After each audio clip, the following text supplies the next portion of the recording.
And I'm a vaccine. You eat the potato, it prevents diarrhea. I am not kidding about this. They have, by genetically engineering this potato, it is a vaccine against diarrhea. It is strongly recommended for anyone who's ever had Pringles in the can. Thank you for coming. It's been satirized.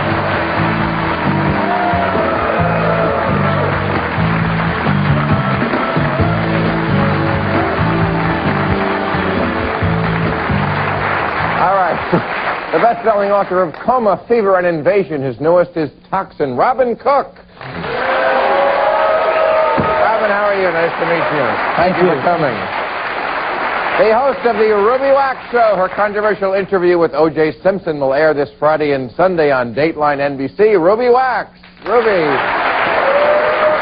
Hey, you. How you doing? Nice to see you. Her great big satire book is Greetings from the Lincoln Bedroom. Our pal Arianna Huffington. Hey, you. How are you, hon? And an Oscar nominee for Fargo. His other films include Boogie Nights and Air Force One. He also plays Dr. Morgenstern on ER. William H. Macy. Yes, sir. Billy, how you doing? Good to see you. All right. So, how many of you have had Pringles in the can? All right, I don't care how late this is on. You can't say moisten her blowhole on television. That's why you're repeating it, to make sure everybody got it. Moisten her blowhole. I think Pringles in the can is a lot dirtier, but okay. Listen to this, folks. We were talking last week about the fact that front page news, the airlines are now basically making the back of the plane a bus. You know, they're at the expense of people who fly coach. They've increased the leg room up front for first class. There are less waiting lines, stuff like that. Now listen to this. In Lombard, Illinois, they have a premium cinema, adults only, reserved seating, valet parking, leather high-back chairs, free popcorn, and gourmet food and wine. And you really haven't lived until you've had your feet stuck to the floor by a Bordeaux 68, let me tell you. And the question is, a lot of people are saying, are we really creating two classes of people here in America? And other people say, is that bad? It's worse than that. It's two nations. One that gets all the perks, the warm towels and the warm nuts, and the other that gets salty peanuts and contempt. And the worst part is the business class in between, because you can smell the freshly baked chocolate chip cookies, but you can't get to them. Are you talking about the airplane or the cinema? The airplane. Oh, yeah. I'm back at warm nuts, but wait, who gets the warm nuts? The first class? Yeah, you know, the microwaved warm nuts. Right. People next to the heater. Yeah. No. And now it's like a Berlin Wall. You can't actually get through. That's what you're paying for, so you don't have to look in the faces of the starving masses yearning to be free. That's the thin wall. That's the But it's a hotbed of revolution, the business class. Not so much coach, but the business class. Because you can see the mountaintop, but you can't get there. And that's what creates the good news about first class is that, you know, when I'm in economy, you think, well, they're going to crash first. But they're going to go first. No, because in economy, there's more When was the last time you were in economy? What? When was the last time? I always go economy. What am I going to pay? Unless he pays, but he didn't pay. I pay. I like to sit in economy because there's a lot of fat people there. I think as a Republican, you would be for the idea that, you know, hey, if you really want to get to first class, get off your duff and work for it. Well, I didn't fly first class till I was 37 years old. Actually, and then do you when know I did, that I liked it. Only 3% of those who fly first class pay for it? Only who? 3% pay for it. What do the others do? The others just get the perks, the businesses pay for them, or somehow the travel agents get them a deal or whatever. No, I think that's the problem with this bipartisanship. Both parties have ignored the coach class. It's all first class. But isn't that what America's all about? I mean, yes, Bongo has better food than Arby's. Yeah. Hello. Hey, look, there's a... Why is that wrong? There's something to aspire to. You sit in the back, there's something to lick your lips for the front. Well, if you really want to enhance... That ties in with his monologue. Did you ever have Pringles in the can? Because Only in my blowhole.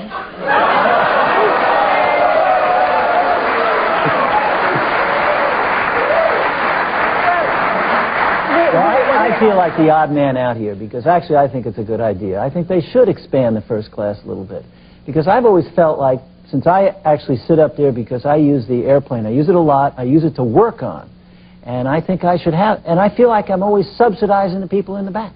Well, maybe there is something that can be done to enhance your first-class experience. Maybe they can have an in-flight movie showing to you how badly treated the coach people are.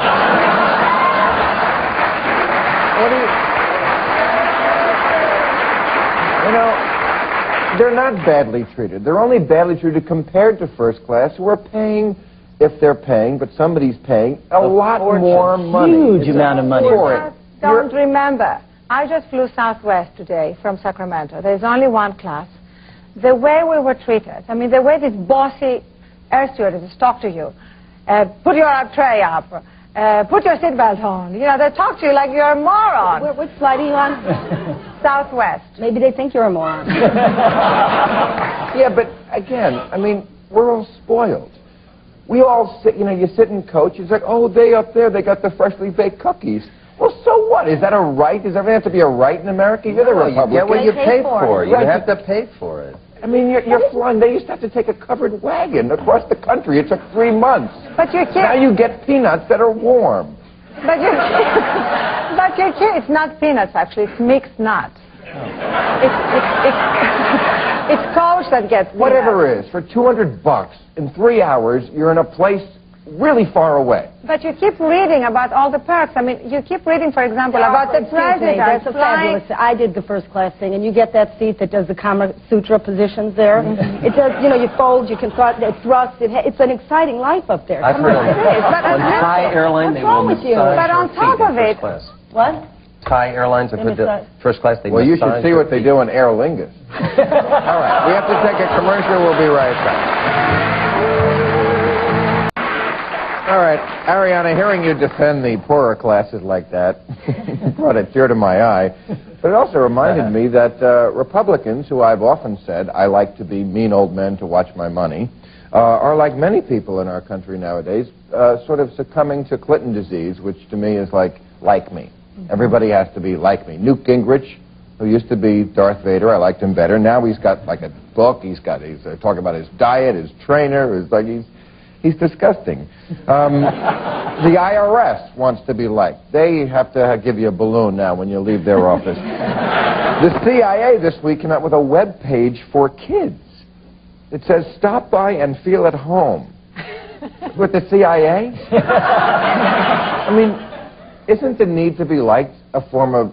disease. It's a disease. It's a disease, right. And the worst part of it is politically. The equivalent of being liked, the equivalent of passing notes saying, do you like me? Yes, no, maybe, is polling. You know, my approval rating. Polling, yes. That's what's driving everybody. That's what's driving Newt Gingrich's new personality. Diet and exercise are good. Yeah. That's what's driving Clinton. It's polling. And I want you all to make me a promise. Next time you get a call from pollsters, hang up on them. Refuse to participate. If you're not ready, if you don't have the courage to hang up on them, lie to them. Just, you know, anything to contaminate the sample, because if politicians stop getting that feedback about being liked or not being liked, they might start thinking for themselves. From pollsters? I've never been. I have never been. Yeah. I don't want them to look. And you've never I don't flown live in the coach country. either, by the way. But okay. I don't want them to look too good. You know, I want some dribble on the front of that president to know he's busy. He's concentrating. I want some coffee stains down there. You know, if he has time to floss, what's the guy doing? Really? You know, if his buns are too tight, I don't want his lower half wrong. working. I want his upper half. What? That was on Monica's wrong. She's been in England too long. I've been in England too long. We need politicians who are willing to lose their office in order to do the right thing. We need people who don't care whether they're liked or not. They want Well,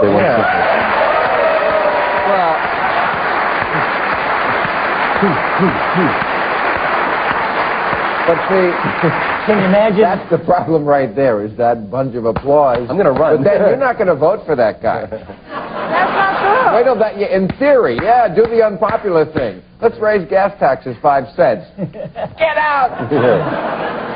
No, that's Right. not true. It's true. It is true. Look at Abraham Lincoln. That was a long Does he time look ago. good? Is he an attractive human being? Right. This guy had his food in his beard. No, Abraham Lincoln is a... Listen, have you seen him recently? He came to visit me in the Lincoln bedroom, incredibly well preserved, and he said to me exactly what you said, that if during his time a pollster was around, he would never have signed the Emancipation Proclamation. He would probably have given us something like Dress Down Friday, you know, something popular, because the Emancipation Proclamation was deeply unpopular.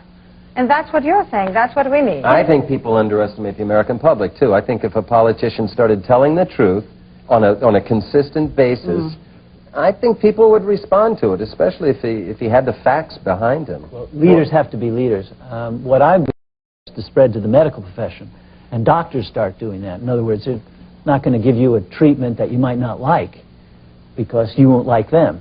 So, and in a sense, that analogy shows why it's bad for politicians to be doing the same thing. Speaking of doctors, President Clinton in 1992 was running against Paul Tsongas. Remember this? He went to Florida. Tsongas was ahead. Tsongas said, you know what, the truth is someday we're going to have to cut Social Security, which is the truth. Which is the truth. Clinton said, no, I will never cut it. He won. They didn't vote for Tsongas. And, of course, Clinton is now cutting Social Security. Right. So I don't know how much... But it's our fault. We, the public, we, the people, are the enablers. We're letting them get away with it. Right. We just need to laugh at them all. We need to ridicule them all. We need to just heap an enormous amount of ridicule on them for lying. Honey, I'm doing what I can. Okay, we'll have to take a commercial, and then we'll heap some ridicule.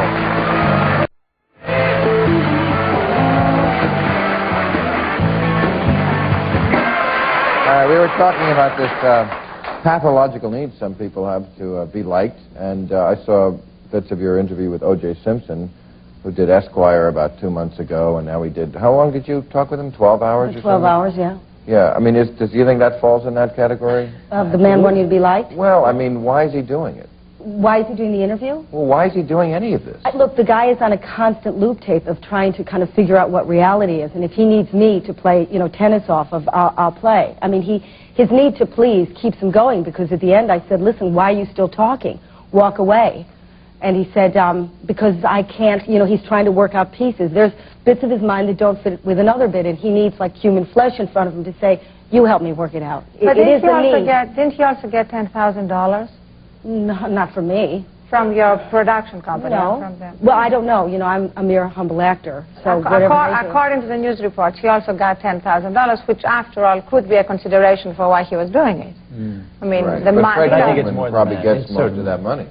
Yeah, the I guy don't- owes $30 million. I don't think my 10,000 is going to get him a bookend. You know, I mean, He has to that's want not to the do point. it, and I think your point is well taken. But the other thing It's about sort of the the- fame is that he had it once. You know, he was like, you know, when you get the eyes of all the world idolizing you, and then suddenly the floor drops out, you'll do anything to claw back.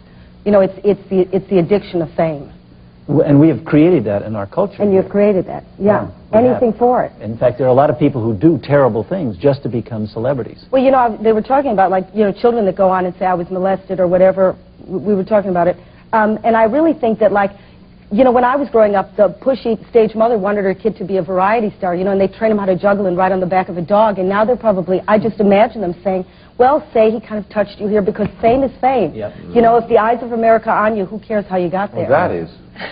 I mean, I'm accused of being a cynic, but you're saying stage mothers now, instead of saying do the school play, accuse the guy of... I'm just saying the enormous number and the enormous, you know, the enormity of these numbers of people that have suddenly been molested and suddenly had, you know, incest Well, it's with funny their you fathers. mention that, because I have here, because we were going to do this once you were here before, Bill, the Scout Handbook. My dude. What? My dude, you've got the Scout Handbook. Because you're I'm a saying that's cool. scoutmaster, aren't you? I was a Scoutmaster. Daddy My Santa, dude, you're I'm not- sorry, Bill, I didn't know you were part black. You're not, but you're not a scoutmaster anymore? I'm kind of on hiatus. I'm an assistant Scoutmaster at Troop 184. Well, you know, now the Scoutmaster... Whoa, Be prepared. on my honor. But beautiful what happens thing. is now the Scout book has a 20-page guide when you open it up, how to protect your kids against child abuse.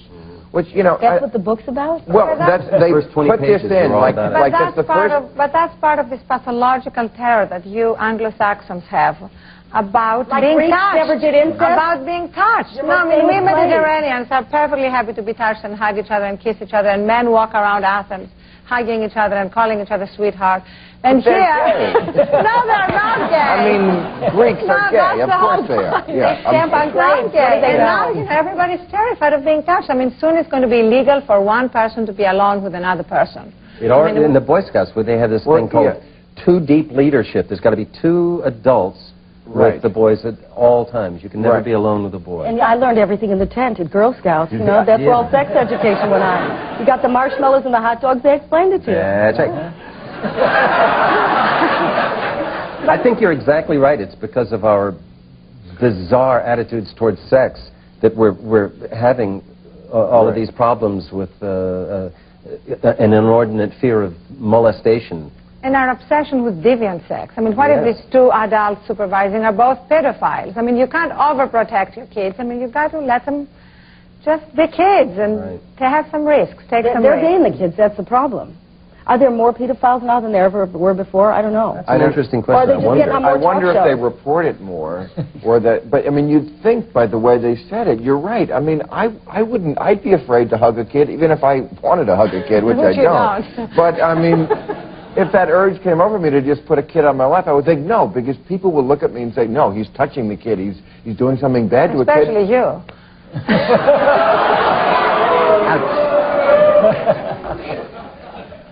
Well, you really don't like kids. I mean, the other day, actually, I took Bill to see my kids. I have to do this on camera now. It's not enough. Off camera, I get the... Yes, right. I was over your house, and I had to go... I was over at my house, and I took him to see my kids asleep. My kids are 6 and 8. I think any man would melt when you see two kids asleep. Well, he just started making fun of them heavy breathing. Well, first of all, these kids are in the bed. They look like two sailors passed out. I swear to God, they were like... It was gross. They were like mouths up. Yeah. So, all right, we got to take a commercial. We'll be back. Rudy. All right, we had been talking about children. I opened the show about this premiere movie theater. $15 for this movie theater, no kids. You think that's okay? A movie theater? I think it's a great idea. Yeah. I just want to figure it out. Kids are the only ones that go to You're watching ABC.